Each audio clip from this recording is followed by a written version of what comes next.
Hari ini saya balik kampung. Jarang saya berada satu tempat 2 hari. Dan kemarin sampai hari ini. Bila Perdana Menteri mengarahkan supaya setiap menteri, KSU, ketua jabatan kena ambil kampung angkat mereka untuk mereka membantu sekadar yang mampu kampung yang mereka pilih. Saya pilih kampung ni, iaitu Gok Tai, Kampung Baru, Tok Jawa, Labu Bentin. Kenapa saya pilih sini? Ini kawasan jajahan saya dulu. Saya menyalahkan daripada Pintu Ayak sampai Kuala Tok Adam. Alhamdulillah, bila saya mai kemarin saya tengok rakan-rakan lama masih ada. Ada yang telah meninggalkan kita tapi banyak masih ada. Yang teman jalaikan dulu.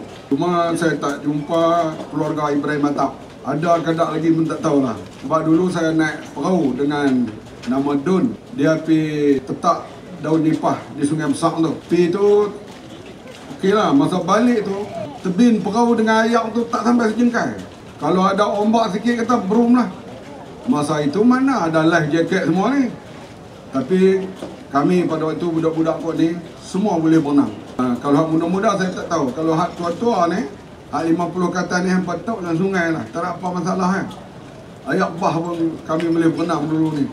Lah ni kalau orang duk action berenang di kolam renang, belum tentu dia boleh berenang di sungai. Sebab berenang di sungai dengan swimming pool dia agak lain. Jadi saya rasa terharu lah dapat balik kampung ini. Dan saya tengok Labu Bentin ni rumah-rumah yang dulu ni saya tak kenal lah.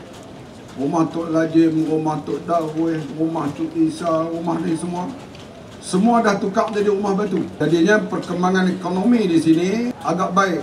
Saya tengok Labu Bentin ni yang agak berjaya lah sekarang ni ialah agrotourism. Kita biasa naik perahu ke sungai ni. Sekarang orang datang melancong, boleh naik perahu dengan segala bentuk keselamatan dijaga dan sebagainya.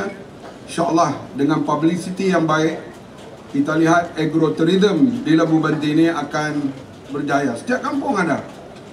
Kalau Gok Tai kita tahu ada tempat tanam napier, belah kambing, dan dia buat daripada kecil sampailah sekarang ni agak berjaya. Tok Jawa, Kampung Baru ni kita cuba pulihkan tanah jerluh. Tanah jerluh yang orang dah tinggal tak boleh tanam. Sekarang Kementerian Pertanian dengan negeri berusaha untuk pulihkan. Bukan sikit tu belanja dia. 1.8 juta ke arah nak pulihkan tanah jerluh ini. Yang insyaAllah dapat dipulihkan, dapat diusahakan kembali 600 hektar. Jadi kita berusaha, saya nampak kampung ini memanglah untuk peruntukan anak angkat ni, kerajaan bagi 100,000. Tapi saya tengok di sini kita dah belanja berjuta. Kerana apa? Kerana kasihku pada kampung ini begitu tinggi. Jadi kita harap Kampung Gok Tai, Kampung Baru, Tok Jawa, Labu Bentin sambut apa yang diberi ini supaya kita dapat. Sebab kerajaan boleh bagi alat, tapi nak berjaya atau tak berjaya terletak kepada kerajinan. Itu yang paling penting, kerajinan. Hari ini kerajaan nak bagi apa ni? Drone.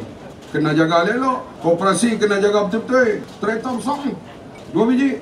Jaga betul-betul dan betul-betul kita gunakan sebaik mungkin. Dulu banyak dah kita tengok di kampung Gok Tai ni.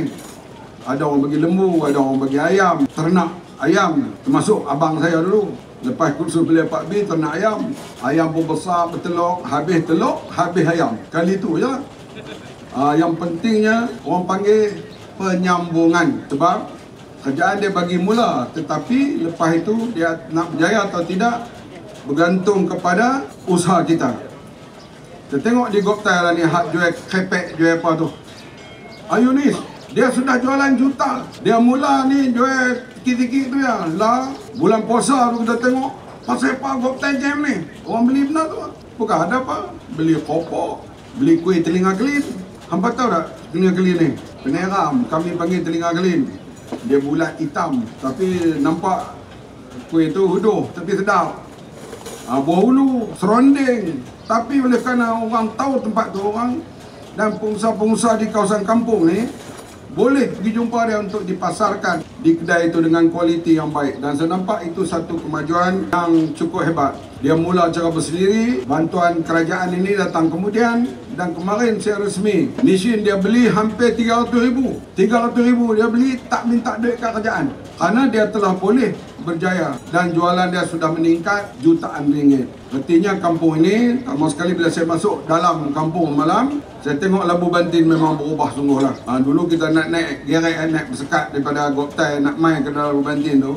Kalau musim hujan ni, kan kita naik bersekat naik kita. Sebab ada tempat-tempat yang kita tak boleh lalu. Jalan kerana ban pecah dan sebagainya. Sekarang, semua dah ada jalan tar. Artinya kita kena usaha, kena bekerja sebaik mungkin. Sebab kita mau kampung ini, sebab orang kata saya dah melilau seluruh negara dah. Jadi wakil rakyat Kelantan, jadi wakil rakyat Kedah, jadi wakil rakyat Selangor. Lah saya kata nak balik khidmat di kampung lah. Ni kampung kita ni lah. Maka saya pilihlah Pak kampung ni sebagai kampung anak angkat. Tapi kalau nak minta, jangan minta projek besar-besar. Hak tu hak bawah belanjawan kerajaan pusat. Macam kemarin saya tengok khemah tempat mereka bersihan daging. Gedehok lah. Saya tengok apa khemah bocor ni. Saya kata pada Ngarah Pertanian, ganti. InsyaAllah akan dapat khemah baru. Jadi hak kecil-kecil macam tu lah. Kalau hak besar-besar, jalan raya apa semua itu kena dipanggil belanjawan negara atau RMK, Rancangan Malaysia ke berapa. Itu hak nak korek sungai kah, nak buat jalan kah, nak bina jambatan kah.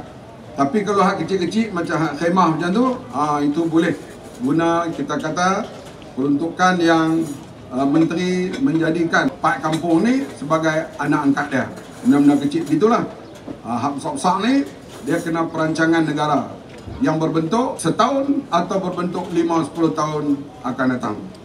Jadi saya bimbang lah. Setengah orang kata perangai gajah ni dia beranak, dia melilau seluruh rimba. Bila dia balik tempat dia beranak tu, artinya dia nak mati dah tu. Janganlah jadi begitu pada saya lah kan. Tu. Saya duduk seraya tu. Sebab orang tua-tua kata macam tu. Kita balik ni apa? Kita nak bersama nak lihat kemajuan kampung kita ni. Dia orang kata tu Mak Sabu tu beranak di kampung hampa, tapi hampa tertinggal ke belakang.